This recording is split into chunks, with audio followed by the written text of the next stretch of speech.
Assalamualaikum warahmatullahi wabarakatuh. Berjumpa lagi di channel Teknisi Gebang. Kali ini saya akan memberikan tutorial bagaimana cara menggunakan multimeter digital ini. Jadi untuk tipe yang saya pilih itu menggunakan ini ya, DM133T. Bebas ya teman-teman mau pilih yang mana, karena untuk tipe Deco ini memiliki jenis yang berbeda-beda. Untuk harganya juga ya pasti ya beda-beda juga. Sebelumnya itu saya beli di mana ya, ini belinya itu di toko online shop, toko oren ya. Di situ banyak pilihannya, tinggal menyesuaikan saja. Saya sudah coba keliling ke sana kemari di toko elektronik, ternyata nggak ada yang jual guys. Adanya itu di toko online belinya. Ya udah. Oke guys, kita langsung saja bagaimana cara menggunakan multi tester ini. Ini dia, coba kita lihat bagian dalamnya. Di sini biasa ada buku petunjuk, pakainya bahasa Inggris, nggak ngerti. Terus juga ada kabel ini sudah digunakan ya, jadinya kusem. Ya ini dia multi testernya atau multimeter digital. Jadi kali ini saya akan memberikan tutorial bagaimana caranya menggunakan multi digital ini.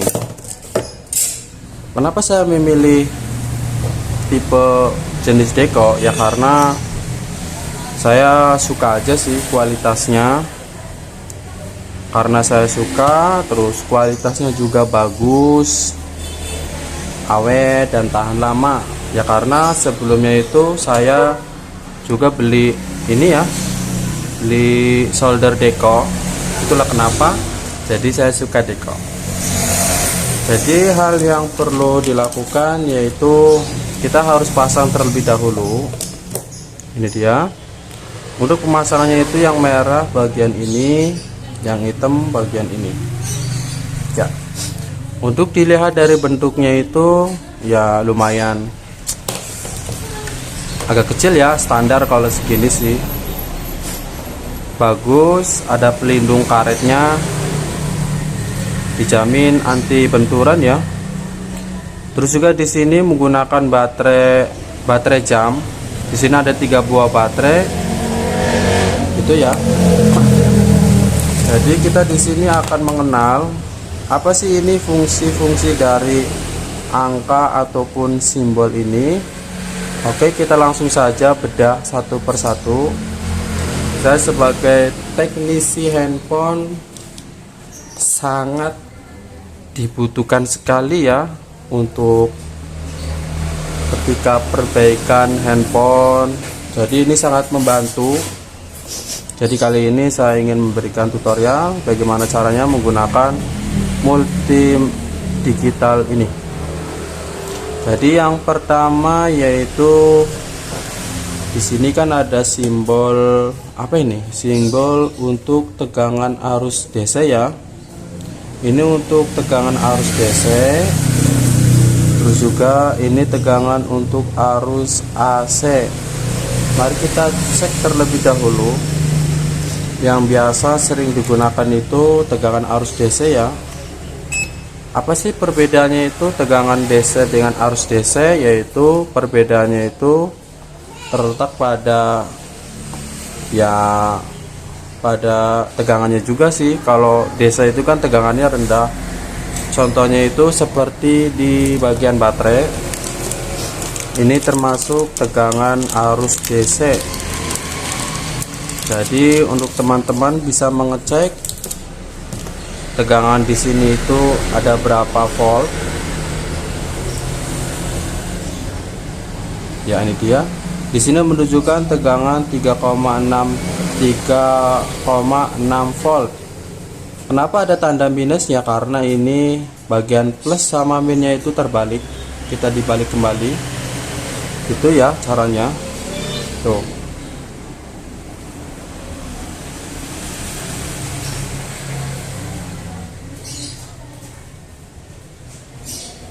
Ya 3,6 itu caranya. Jadi membedakannya itu kalau arus DC itu apa sih, arus satu arah. Untuk arus AC itu biasanya arus bolak-balik. Biasa itu membedakannya antara ini ya, kalau DC itu ada plus minnya, kalau arus AC itu arus yang tidak ada plus minnya, jadi bisa dibolak-balik. Itu perbedaannya. Jadi untuk membuktikannya itu, kalau kita ingin mengukur tegangan arus AC, kita harus menuju ke simbol arus AC. AC itu seperti ini ya, ini tegangan tinggi. Jadi untuk mengeceknya itu kita membutuhkan stop kontak yang biasa untuk tempat colokannya tuh. Biasa kan untuk tegangan arus AC itu kan rata-rata 200 volt ke atas ya. Coba kita cek. Ya ini dia. Setelah dicek di sini menunjukkan 214 volt. Itu. Terus juga itu bisa dibolak-balik. Jadi tidak berpengaruh terhadap plus sama min gitu intinya. Yang penting intinya itu kalau arus AC itu jangan dipegang, nantinya itu ke setrum. Coba aja teman-teman pegang, pasti lumayan itu, lumayan terkejut. Kalau arus DC sendiri kan ini tegangan rendah, jadi bisa dipegang lah intinya. Itu perbedaannya ya. Terus juga ini juga sering saya gunakan, ini sudah saya jelaskan. Kemudian kita langsung ke bagian ini dia. Ini ada simbol tanda kuda. Fungsinya itu sebagai hambatan aliran arus listrik. Contoh komponennya itu seperti ini. Resistor. Resistor ini fungsinya itu untuk menghambat aliran arus listrik. Jadi ini bisa diukur, ini berapa nilainya, jadi tahu ya tuh. Nilainya itu 0003. Gitu. Untuk bentuk resistor sendiri memiliki bentuk yang berbeda-beda. Misalkan di sini itu untuk resistor itu bentuknya seperti ini, tuh. Ini yang dinamakan resistor. Ini memiliki, pasti memiliki nilai ya. Resistor. Ini kapasitor, salah. Ini kapasitor. Ini termasuk yang hitam-hitam ini resistor.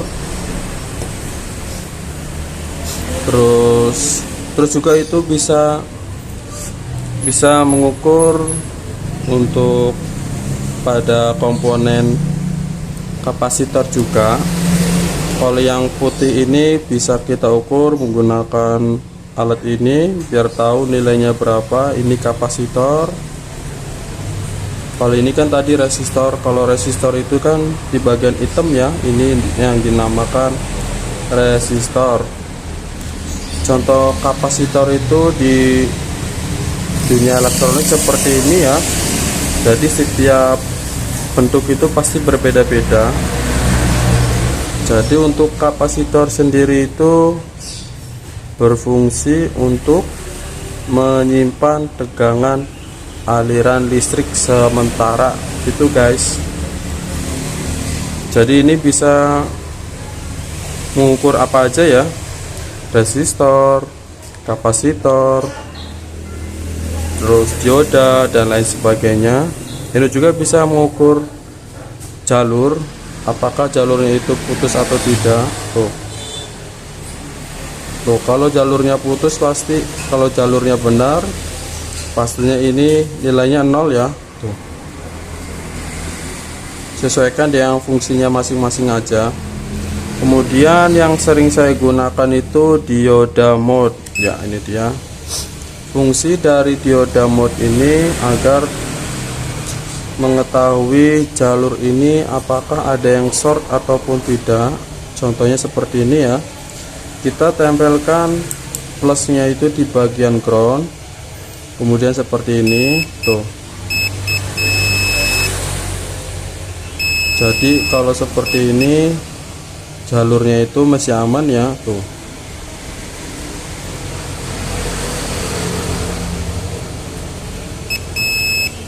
Tuh, kalau ini jalurnya masih aman, coba kita tempelkan seperti ini tuh.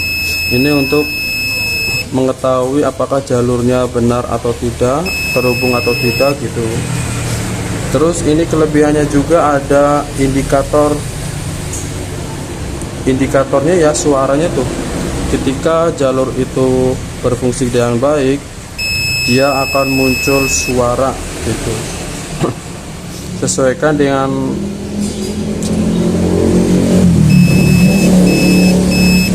penggunanya masing-masing. Setelah itu ini apa sih ini juga jarang dipakai, mungkin secara singkat itu saja ya.